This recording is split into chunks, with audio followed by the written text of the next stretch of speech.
Alright, so just an update on the indoor bee box. I've noticed that there's one big issue with the way I've got this set up here. See, I've got this tube going from the front of the box out through the wall to the outside, and the bees are struggling to figure out how to get out.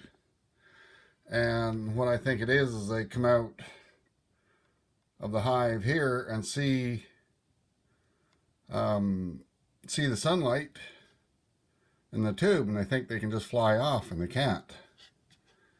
And so they're kind of stuck at the entrance there. So what I'm going to do is I'm going to take this box from where it is, and back up here a little bit, and I'm going to swing it around so that it's facing straight towards the hole and shorten this tube to about here, so that when they come out they can just go straight outside and come straight back in. So I'm going to get that all set up, and then I'll be back. Alright, so I'm back. I've got the hive moved around a little bit.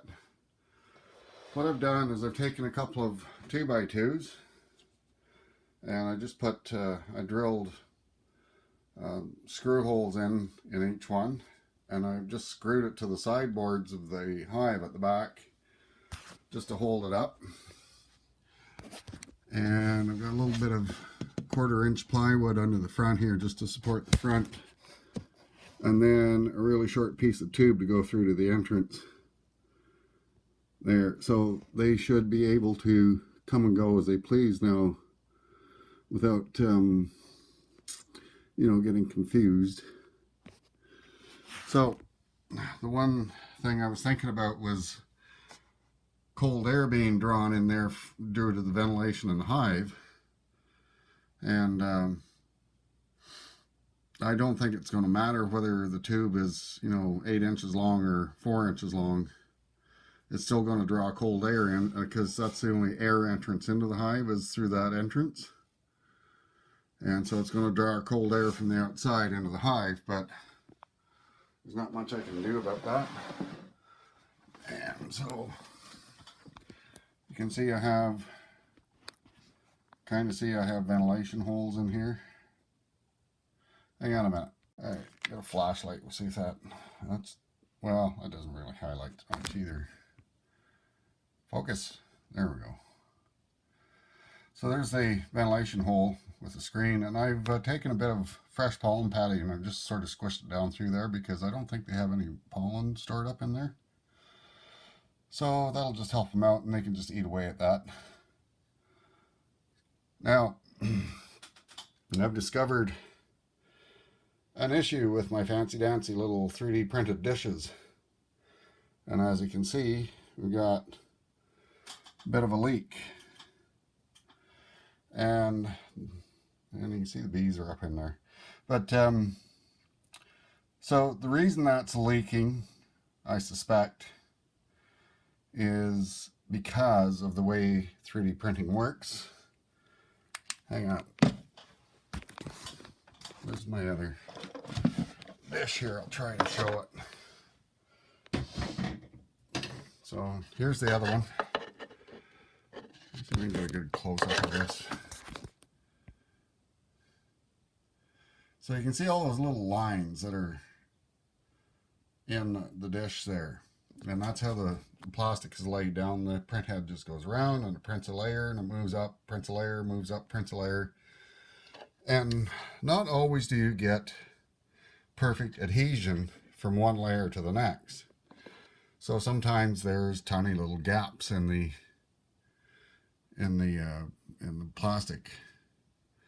And the other thing too is, if you look and see, I've made that outer rim pretty thin.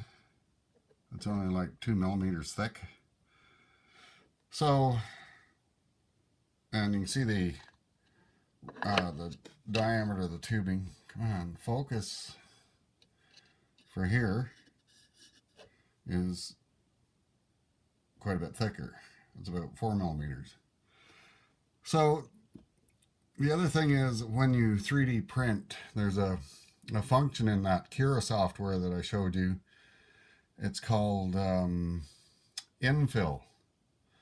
And what infill is, it's a process where if there's, like if this was 1/4 of an inch wide, it would print an outside wall and an inside wall, and in between it would print a honeycomb structure, so that you're not using a solid plastic piece.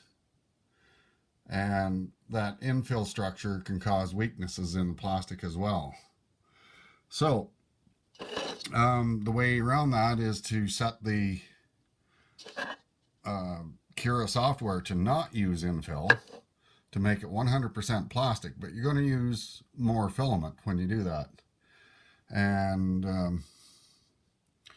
the other thing I did, I've already adjusted it, the design, and I made this outside wall pretty much the same as this inside wall now. So it's going to be a lot thicker, and it'll have more structure to it. And plus I've changed the infill to 0, so that there's no, or well, 100% actually is what it's set for, which means it'll print continuous solid plastic. And that way there won't be any little holes and gaps in anything. So when that's done, I'll replace the one that's in there. Now I should have really did a water test on these, because I knew I was going to be putting liquid in them, and I usually do, but I hadn't planned on using them right away.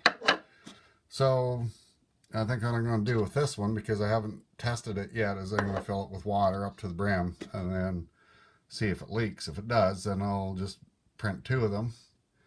And once the one that I've got printing now is done, I'll replace the one that's in the hive here, so that the leaks will stop. So, all right, so that's just a quick update on what's going on here. I don't know if there's any activity going out and in right at the moment, but I don't know if you can see that, but I've stapled a piece of pine bough over the landing board that I built into that piece that I put in the window, just so that they have something to orient to when they start going out and in. So, all right, so thanks for watching. I'll update you again soon on how these bees are doing, and thanks. Hope you're all having a good day, and please keep on watching.